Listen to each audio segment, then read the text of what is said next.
এইখিনি কাপোৰ মই এতিয়া দি আছোঁ 1050ত এইযোৰ এযোৰ চাওক কিমান ধুনীয়া এইখিনি কিন্তু মেচিন মেড কাপোৰ হয় কিন্তু ৰেডি হৈ আছে আপুনি পিন্ধিও ভাল পাব স্লেব কটনৰ এই কাপোৰযোৰ মানে ইমান ধুনীয়া এইবিলাক 1200 টকা আছিল দাম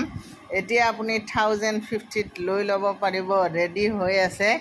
কাপোৰযোৰ চাওক না ফুলে ৰঙে চাদৰ এইখন মেখেলা এইটো ব্লাউজ পিচ এই কাপোৰযোৰ ৰঙে ফুলে মানে বেলেগ ধুনীয়া এইযোৰ যদি লাগে ল'ব পাৰে গোটেইকেইযোৰ 1050 এইযোৰ 1050 এইযোৰ এই কাপোৰযোৰ চিম্পুল কিন্তু বহুত ধুনীয়া এইযোৰ 1050 এইযোৰ 1000 অকণমান একে কিন্তু অলপ বেলেগ দেখিছেনে অলপ বেলেগ এইযোৰ 1050 এইযোৰ 1050 এইযোৰ 1050 এইকেইযোৰ 1050ত আপোনালোকে ধুনীয়াকৈ মোৰ পৰা লৈ ল'ব পাৰে বিৰাট ভাল পাব পিন্ধি গৰম